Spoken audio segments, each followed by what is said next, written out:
Hey, what's happening, guys? Just wanted to give everybody an update here.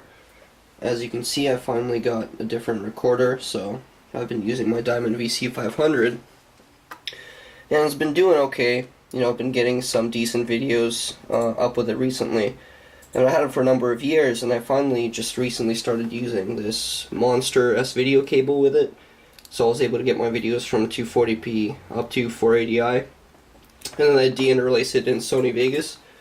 And the videos looked okay, but they didn't really come out that great. But now that I've got the Hauppauge, it's finally going to look a little bit better.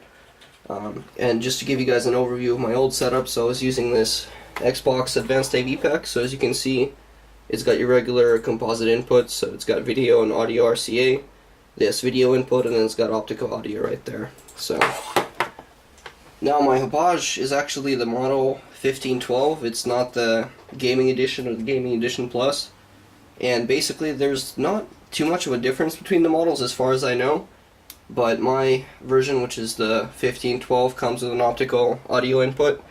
So as you can see, my Xbox Monster cables are actually connected to the Hauppauge currently. Sorry about my voice, I'm still a little bit sick from the weekend. And as you can see, I've also got my Monster Lightwave optical cable, the Toslink cable, connected to the Hauppauge as well. But it hasn't been without its issues, definitely, so I'll try my best to get a video up as soon as possible. But I haven't been able to get my pass-through to work with the Hauppauge, so I'll try and get in touch with the customer service and see if they can help me out with that. But in the meantime, I just wanted to give you an overview of basically the features, I guess I should say. And of course, this one does 1080p, whereas my Diamond VC500 actually only used to do 480i maximum, so this is a big step up. And then of course it's got its own codecs. It uses H.264, and the H.264 is pretty efficient. Doesn't really lag my CPU down nearly as much as Fraps, for example, for PC recording. And certainly for the Xbox recording, it just looks really great, as opposed to if I was using the Diamond VC500. Now, it might not be the best thing for you. It depends on what kind of recording you want to do. A buddy of mine uses the Elgato HD PVR, which may be a better option. It's got less cables, it's a smaller unit. You'll take a slight hit in image quality, but you won't have to put up with having a power supply, because this thing does require a power supply to be plugged in, so you kind of have to be close to a socket. Thankfully for me, I've got one right there. But you guys might not be as well off in regards to having sockets close to your recording position. So the Elgato definitely helps out in that sense. It's got fairly similar inputs in the sense that it's got HDMI, and it's also got component inputs, so if you want to record your older consoles, you can actually go ahead and do that. But like I said, the image quality suffers, and it's going to be a pretty expensive unit. I believe it's actually $10 more expensive than my HD PVR version 1512. So you kind of have to take that into account as well. But if you're just going to be doing recording like PC gaming, and you don't want to use Fraps, because Fraps, as you know, can have a pretty serious impact on your computer, you could go for I believe it's the Avermedia Live Gamer HD.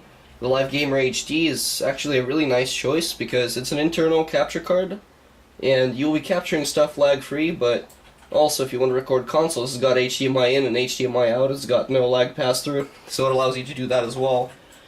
But, it won't be portable, and so if you don't need the portability, you just want to be recording your gameplays, from your computer all the time, then that's the way to go. It's actually priced fairly reasonably. It's about in the same price range as the Elgato, I'd want to say. Pretty nice price for that unit. It's got great software, but perhaps the greatest thing about the Avermedia Live Gamer HD is that you get a capture button, which on this guy, as you can see, is actually this corner. So if I push this button right here, it's actually going to start recording, which is nice. But the Avermedia Live Gamer HD actually has a button that sticks out, and it's like this big button you can put in your desk. So you just push it to record, which is a really nice feature, obviously. Now, there are other units out there. I haven't had any experience with them. I haven't seen too many YouTubers use them. And those specifically I know are the Roxio, and then the Diamond has actually come out with a couple of units as well. They do, as far as I know, 480p and 1080p captures. There's different models for different formats, and also in the different price ranges. So if you might not be able to afford something like the Hauppauge, which is about 170 bucks. That might be a cheaper alternative, but again, you'll suffer image quality issues, and also, you might not have as many features or have weaker software. Now, something else I gotta mention about the Hauppauge HD PVR, I'll probably show you guys in the next video, or hopefully once I get it up and running fully. The software package is not the greatest, especially considering it uses Showbiz. Now, those of you guys who are familiar with the Diamond VC500, you know that it also uses Showbiz. This version, of course, is slightly newer, so it's got more features, but it's still really slow, really buggy. And to really get this unit working properly, I'd actually not use the drivers that come on a disc.